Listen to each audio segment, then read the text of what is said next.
an mai hadau China tamnam dia teman phai tawa cinta wangsim phai angbo Christian amailan dia hadoba ngawlan amai tam halak chine hibak amai inamai taubu ba yeniba jisu Christ ta tuman ayen amai phai hada bunga amai chai tarak chine hibak amai inamai eptam buba jiwa kawang jisu Christ ta tuman minyong pha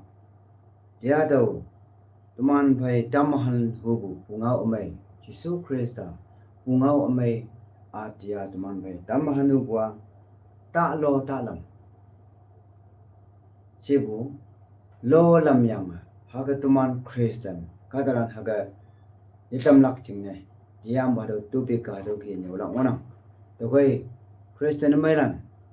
dia tumane chaya dalak hado ngawlan amaya tuman khongkumbu singbu ta lo sibu hado ba ngawlan amay ngona to kai dia to hado ngawa tuman bai Yoong Bible Malay da wanda Galatians chapter 6 verse 7 Galatia apong vok khayang aleng nyit me lo lam tadam kawang ye si ba tading hang jing ne hang hi ka daw wa tainam tamu iye wala dia tuman phai tam halak ngawlana hadau ngona dia cuman hadau ngaulan amai tam hana dalaka tawa tuman bai hadau ngaulan amai tam hana tai bai tumane tawa hemja hadau ki lokoning molan hadau hem kaya molan saye yoonga mohemancha tawla ngona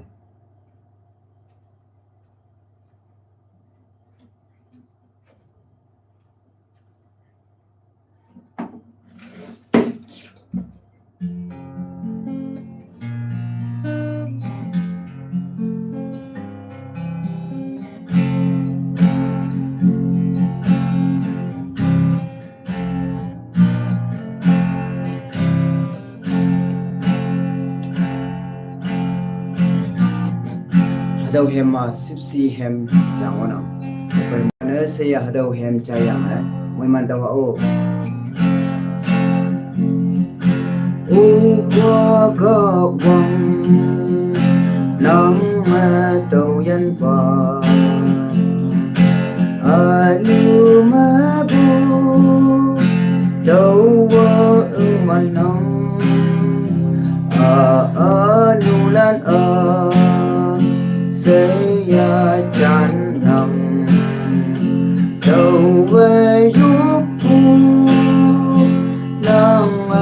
trái pha em lo kẻ đâu về lòng mình nhung nâng hallelujah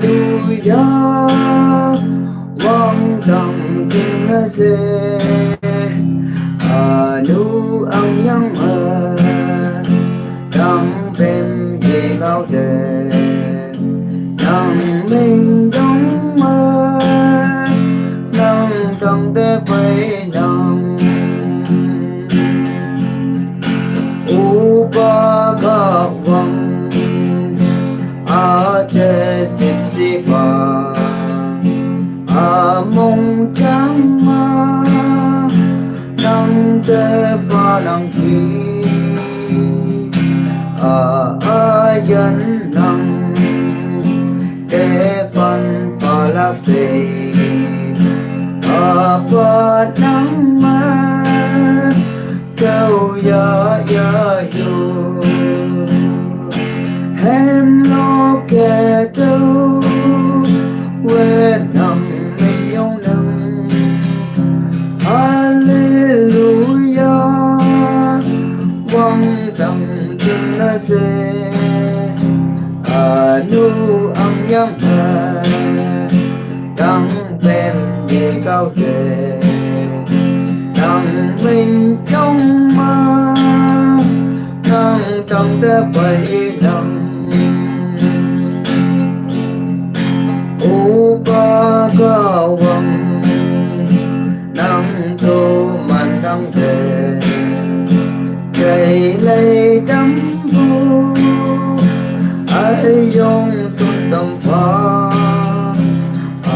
someone here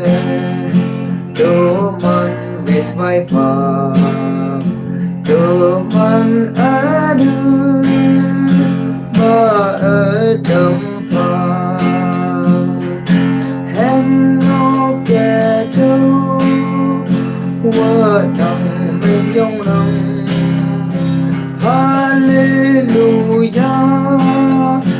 quang nằm kinh se adu ang yam tăng bên đi cao thể nằm mây trong nằm tâm đẹp bay na. Praise the Lord. Mula na sila kawang muy manfa.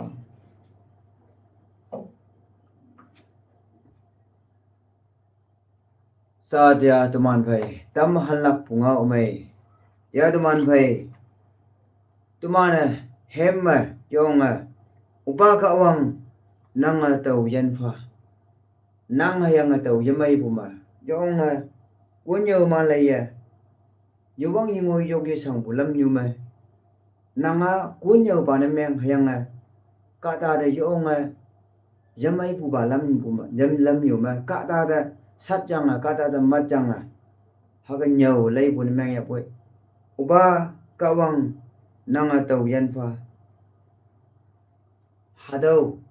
nang hayang tau pau pian mu ya poi yin ba ji suwa amyang bun lak to ko tia ta mane hadau Colossians chapter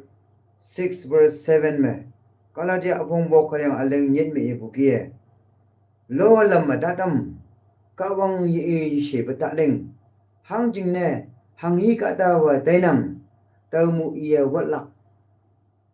lo lamba sibutiya madaba tubik me fenyang ngawa Christian ka talan nanga hang hi ba taya ba tau mu watlak sibwa nang amai lingmano amai balak teni butman kunyo balande lai Taiwan de mabu nilana Krista pungau amai me sinyau yang liye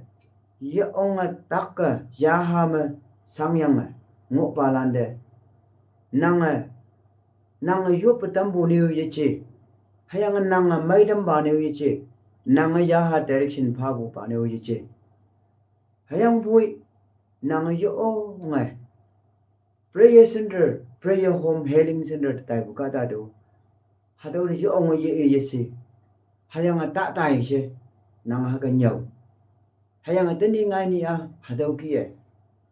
ngau lai ku nyau balan ma ngai ka la ka ja hayang hadau ka nyau ya ta hadau ka nyau ta yang nya ta yak cha se ta tai si bo prayer home ni e bu cha se ku nyong nyau balan ma ngau na hang ne hadau anu ya ha tik yang a i de lai do nga nyu nga ba ki e hadau ki e hayang chu de yewang bu ka ta ki e mok se hadau ki e i hadau ki anu ya ha pho yang ta hadau ka ta wa tuman yob khum jing yam yang yob nok ta ga ma dam au hi yob lak yin au hu khim lak yin hadau ma ya ha ma pol gam pha bu au hi yin chau ching ne yi ong sak pu bai cha kan tai hadawa tawai nok ta tai ya poi mai lak ni ye che hayang tawai nok ta tai ga ma hado maintain hospital do tai do si la hado hangi taxi se ga ma ni kha do ye mai yang ying do ye mai ni kha do ye mai yang ying do ye mai si do sin ye nyai yo ong chu de mong sang bu phai hadau mong sang pu hai yesi ba mong sang ba dawa doctor phai mai lak pa tak ni ye chi tawai phai mai lak pa tak ni ye chi hadawa yenye ba Jesu Christa angan bong ka ya hai yo pa khumbu ka hai i de pok pu anu ya ha chang bun dam yang hai haga yo pa khum yang fasting ya do hai mai lak tak na me hayang boy hadau de ma bu kunyo balane teni imbu ma bu degree ya yang sot balan hayang ma bu kunyo balane ma bu kunyo balane prayer home de tayang mai onglak hayang prayer center de tayang mai onglak hadau yopnok ma saki phaden ne hoye tamba anio hadau prayer home mai puja hadau prayer home hadau healing center ma mai puja sigama hadau ka da de ye sira hadawa alau ka si de kimbu ki taila hadawa ka si de yopu ki taila hayang hadau de ye onga ye se bu bai nyaulak Christian amelan tumana nang hayang ataw hangi ba tainam tamu wala tawai chi shu e bua ada ating lakpu achui han hoi tok phai de sui ye na ta dam jinang hayang bu tumana ma bu ni la na hadau kia chudai mong sang bu ya ban ma alam ye to ok pa awi alam ya ho bang wan de prayer home ma sabjang i jingna yopo kham yang ha ga mai bu ka ta de tuman moilan ne hadau ya ha no in yang pumanok te pai wan de fellowship te pai wan de apaga nyu jing de pai la ka sagi phane tam do koren lai ma nyang ngonam sagi phane tam la kungbong hayang ka wang ngau bu mang ma hau bu i ti syam bu khong kim hau tam la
dia dawa hadau ngau lan ngau wa numana yong hadau wan dai bu jing ne jemai dawai hadau continue ne hadau next me mangla dawai hadau dia tumane nyau bu hadawa continue ne wan bai kama anu continue mangla dia yong so me ne sa wan bai bu jing ne tuman mulan se ye anu hadau continue chai da ho Praise the Lord. Hallelujah. Tumana hadau ngaulan amai aniu chaya tai ha. Hayang kata wa hanghi tainam tamu watlak se.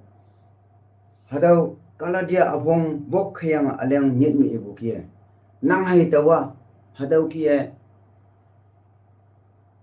nang kun me hadau kunyong nyau yang hayang ma bu ni ha cha da hadau kia kunyong nyau bu meng ma nanga hadau mu walak dawai apong yi tau yang phai de prayer center prayer home de install me yang tangau ka yo hang ne prayer home prayer center ano yong mai kawang katalan de ep lak jing ne hadau pumainok pong ni ju lak jing ne Christian katalan ya ha ma bu katalan jannatam lak jing ne ep pu prayer home prayer center wana dawai daw kan bu Christian amelan daw hadau life menuman ha kan nyau bu ya onga daw nan hit bu ka ta jangono hayang boy dia numan ni kha yang tu loi mai ngo pu sa sine se ngo pu hibak jame hada punga mai tamahan bu ka ya numan mulana moiman dolak hayang ma dia hada ngaulan amai jayang anang si bua ye mai kawang hoi nanga hada punga mai jai bua o tawa lo lam nyau ba ne hayang tawa ye mai ni lan haga mai ye mai ba haga nyau lam ni chi bu lam ho nyu le lam ho ba na ngo pu yang no se ya nang ka wong si so ma amyang chanyang hayang nang anu chanyang ka wong sung dam mong le pai lak ching ne tiang bu hema upa ka wong nang taw yan ba nang ha daw ki ye mai bu daily dai ba nang nang ka nang ha daw hangi ba ye mai tai mu tai ya pai taw mu gal la ka jayo hayang mai bu ma bu ni lan pong ni yu bu hadaw ayan menga mano nang hadaw mu mai bu nilan jandam ba mohiman tawla akim ni nambu okay hadaw me awang ba John 1 John chapter 3 verse 7 to 8 madaw kiya yong mai hadaw manyan ngona hayam lan awhi dan numana anyong yede ngoine tadam awhi ating ba lingnam I hangge achao me ngo I o hakamu achao me ngo nang awiye anu chonang I kasi mebu hangjing ne kasi awang me mu anu om tumanda hayimlan anyong yede boine ta dam awiye ating ba lingnam I hangga achao me ngo I o hakamu achao me ngo nang no yani ba Jesu Krista wa achao hayang ngauting sipsi jingmai ka wangwana yani ba Jesu Krista wa iya sipsi mabu kata wangtang angjing do otmana tuimai lingbu onglang ni ji ja hayang yi ongai hadaw kiye yong law yang hakalung puwa long nok yan nok kaye min ne sakla pa ni jo sipsi kaye yan lak sina to kai kawang Jesu iwa to kai nang opusina nang wang da angjing ong hu mengama tui me ling do tui me hangisi kada nyu ha ma bu ni lai yan tamnak hayang ya ha me ma balai yan tamnak hadawa tuman tu shewon Jesu yongwan ba hanga achao mongo tuman haga achao mongo lak bongbong Christian na mailan dia to wa to life ma ko nyeu kwa numan mailan ne oh to wa achao ba Jesu Christ ating lak kwa to achao mongo longbong to nang pumma talap hayang sigar hayang sali tamun hayang yujing chokumokpu hadolam numa takyam ha hadawa Jesu Krista wa achao kai tomano ide mengbu imin ma papti yang phena menga ma nanga hadaw achao ngo ni nganga Jesu yongwan ba hangga achao ngo hadaw ki nangai dawa achao ma ngo na nganga nanga phungambu nu sakpu ye chao yi sibu mi pa ibu mi de kha bu mi de amyang yibin opu hadaw ka ta na ta myang Jesu yongwan ba yami makem ba na menga ma hadaw win ang yang I achao ba me hanggang hadaw ki achao ba me ngo ha si iya hadaw 1 John chapter 3 verse 7 8 ma ibu ki hangjing ne hadaw anu lingbuwa anu chon bu ka ji ka ta wa ka si sina we na nga anu lingba na ta myang tenin bu ma bu Christian ka ta lan de lai Taiwan de ma bu ka ta lan na min me achao me ma bu nok yang ma bu achao na ling yang hadaw ki sati molik nang hangga kem nang hangga yong khong ga mu ka wang ni nang amyang chan daw yo fasting ya daw yo yoi anu phot wen lak ching ne Ini ba Yesus Kristus de ya ong anu chando okay hado me first Corinth apong bok aleng tu ban first Corinth awang ba Corinth apong bok hayang aleng tu ban ma haganya no ngonge ye chau ye si bu la ne kawa ang jing mot ya lai lak se numa ne ye sing bua numan lo ne ta dam I mai ye chau ye sia bu chon bu me chi ya mong de khim bu ne chi ya hada me tuman de ye ong mai ye hada me nya na ge ye chau ye sa bu la ne ka wa ang jing mot je lai lak se ina hayang yilak pe numa ne ye sing bua si bua ye chau ye sa bu la ne ka wa ang jing mot je lai lak si bu ye sing bua si bua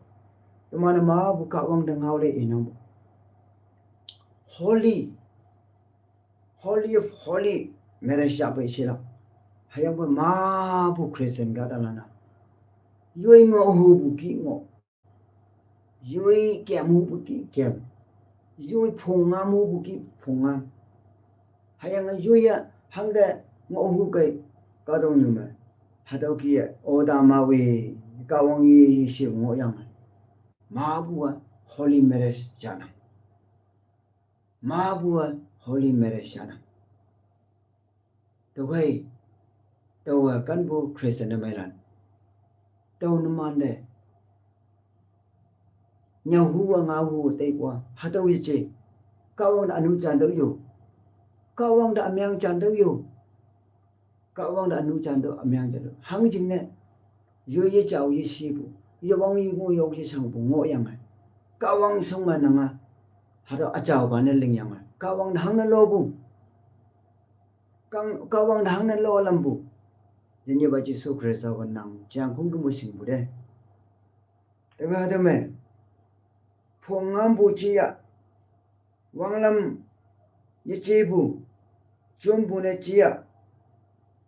natan phai chon bu ne chi ya ku bu chi ya wau bu chi ya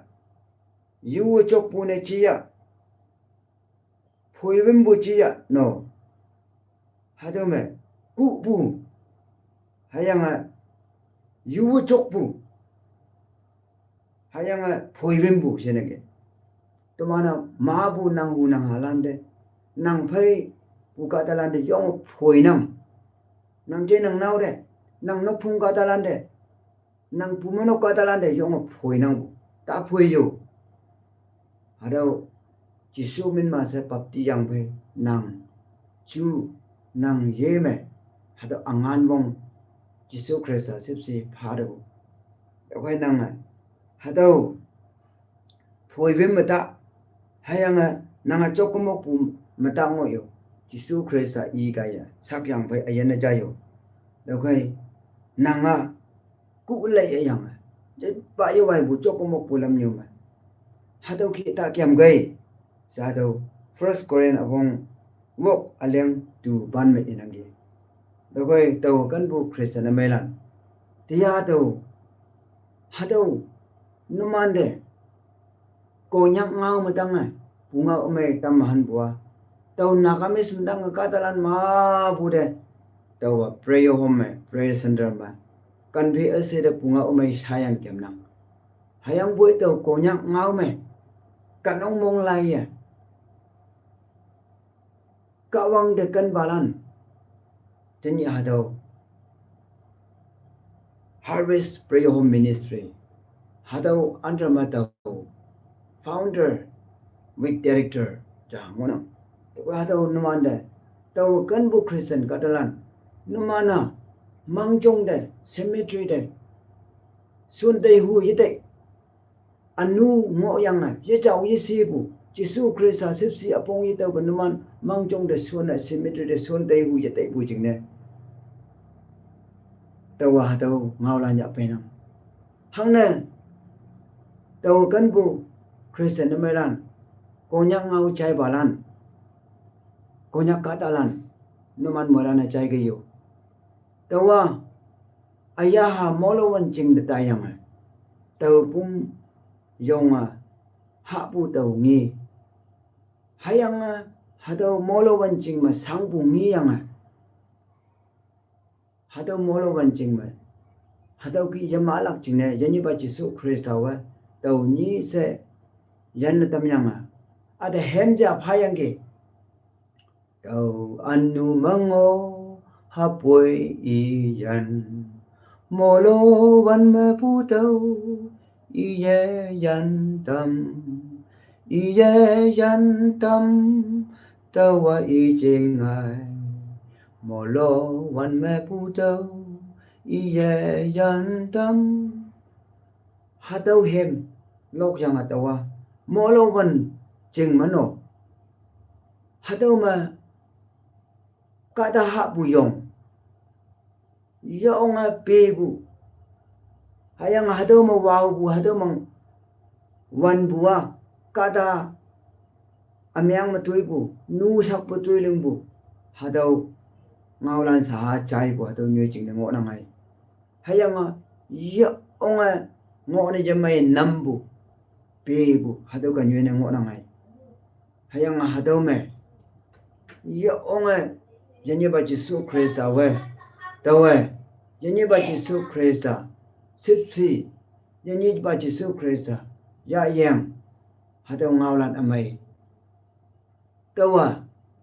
molo wan jing ngi yang ye bu ba ne je de bu de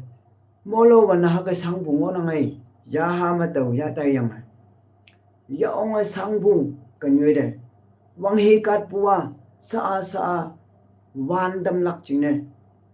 kat pu ki ngo na ngai wang he lai puwa hayang taw me ya ong sang bu tu lui ye mai ba sang bu ka nyu ne ngo na ngai o christian amai lan ko na nyau ka wang chang nyau hayang nang ya ha yan man ba si sa tu ngoi man sing ok nang ya ha wa sa wang nyak ka nyu mo nang haya wang ngai ka nyu mo nang ye sing ok pu tene taw kan bu christian amai lan Peter de jisu nga wa hakpa ka ta wa hakpa ka ta lan wang da ang jing ong bu phaya wi mai sha me ut ong bu so si i wan de Peter yo mong shu yang ge hama yung wan ba ko nyau ba hama tu mana hanga nang phai du we lak jing na tu mano ka do nok jing khong gam bu yo nok salan ang do yang woi bu tu mana hanga si i wan de jisu wa cha ne ye yang ge no mana Israel chat pan mani nyek pu yo manu manu taw ma mong mai phai om lak jing ne i da hadaw Peter de hadaw cha ye yang ge lai daw ka dong nyu ma cham sang ngo hayang pui Peter ba reservation seat taw bu khai no nango hadaw ki taw man bai no Paul missionary nga kwa taw ka dong nyu ma ngo ya pui ka da lan jing ne wa ngai taw li ya pui chin de bu akim ye nang bu jing nyu ma a jing ne nyu jing tim ngo nang se Paul missionary e bu no ko nyu balan Christian mai lan nang ya ha ma hadaw ki apong taw bu ngo man nang hadaw ki apong taw hu bu ni meng ga ma no nang prayer fasting ya do Daniel hiba ya buke 21 days fasting ya do Jisu Christ ya buke 40 days fasting ya do nang hadaw ki fasting nyau le yu pu ka ye no nang ya ha abaga nyu ji ngo nang ge ye ba Jisu Christ wa khong gam haulak mang ma haulak ka jayo lampu tu show lampu lan abong ni aleng pan ma pali pan mangam dang lai tai do pan minit pan matan tungoy Joel hi baw ngau bu ngau akim ni ya ha jaw soklak sokatamlak mai lili dang mai hayang ayah sokatamlak hayang imana itla samna ka jayo iman da manglak hayang himang mangilak ngunyu hu bala na manglak halaya lala na sinmang mangilak hayang himang mangilak sa mabu ada mangaw ng diyo teni nga niya mabu katalan mabu konyo bala na sinmang de yaule balan mo na Joseph mang lip tamyang hang sina i mang lip tamyang i governor soching ma sojang Egypt ka dong ma Israel rana ha jana ngopu hangi ya governor soching daw si awiyo lip yok no tani yani ba Jesus Christ at the 1994 me mang lip tamlak chingna ate ngau yang ki nokpa se lem menyak yang ki ate hagan nyak yang ate nang ka dong yu kan bi se de punga mai nyau na tai do hayang angan jang sing na tam do hayang ka dalan da mang lip tam do si yang ki hadaw chingna taw tani mang lip nang hayang ka dalan na mang ate i de pha taw yong hadaw mang taw lip tam nang hayang ngau tam nang hayang taw hadaw ngau buni chi hayang bu nang mang iwan de yenye ba chi so Christ wa ata ngau nang hau nang hadaw chingna taw mang yong ma ya lip tam ma taw tani hadaw ki ngau nang bu Christian man taw naman da ngau hu dai wa jalak ba numane yenye ba chi so Christ sipsi yang phang ma yenye ba chi so Christ ya yang phang ma nang hai taw tani chi so Christ wa sipsi yang phang ma ya yang phang ma nang ho taw hadaw chi so sipsi yang phang ma chi so ya yang phang ma tumana taw ki nang hai taw chi so Christ singmano nang ho taw hadaw ki hi bak fe ma chi so Christ sipsi umbane mengla taw tini hadaw ngaulan amai pong tambuano nanga yising opu hadaw sing oglak kadalane mang ma yanga opu ngok manu mane mang ngau oglak hayang mangi bu yong mai mane hadaw ada ngau oglak ada phone yang ngau oglak hayang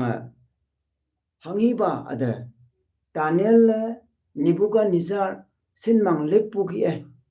hayang Joseph parau angba sinmang lepu ki hangiba ada 1994 momu ada mang leplak chingna ngau yang ke hadaw ngau bai taw hibak fe ma ka talana yop yang hadaw mang ngau nang lip patam nang taw Christian amelan taw kan bu Christian amelan nang hai taw hadaw yani ba Jesus Christ ngaulan amai lip tam na ka tuman tuiso ma tuman da akim ne hadaw malai ja hage nang hapoi numan yoi ning ki taw ba ngau de lo lamba ne chai ba ne hai yamyang be ling ba ne meng do hadaw me yong ma ya ngau nang ki hadaw lip lo yang chai ba ne ta myang yu ling ba na myang do ya hadaw ba punga umai chai bu ka ye moilan sei moiman ayong tawlak aw yan ne chai dike moilan sei de kawang moiman lak ya tawan taman phai moilan sei moiman tawlak chingna tawa yop pui bak cha ya ganing ka tok wang dang ling bu ba chu ba ka wang mohiman tambu hi ba ka mai na mai taw ji minyong phabai dia nang punga how sin ka dalana chai ya dike hadaw ngaulan amai molan seda mohiman tambau se hayang atia matang ia liplo yang haga hai ngo pa na meng ma tia matang lingye tamba hayang sinmang de insol na me yang ngo pa na meng ya po tia ia kawang de map yu yang amyang cha yang o ya ha tu chu de lo lam ma chai pa na ngo ma te ya madang I mong lip yang ye lak china nang ngau dam si o wang dang ka wang tia I da mang ma khong sim ma hau dam si Job chapter 33 verse 15 me ibukia hang hi ba ka wang mang ngau lak mang ma hau lak sibwa I do nang sausan ba sausan yulan de Christian amailan de nang ngaulan amai ponga tam yang ngau ne tam phao se yenye ba Jesu Christ yak de tia hadu ba ngaulan amai cha yang moi heman tabu moilan se moi man ayong taw ne tam pha se tak palan sang palan no se mai ne tam pha se Jesu yenye ba yak phan phai pu de ban mong ai yo amen molan se de ka wang ai moi man fa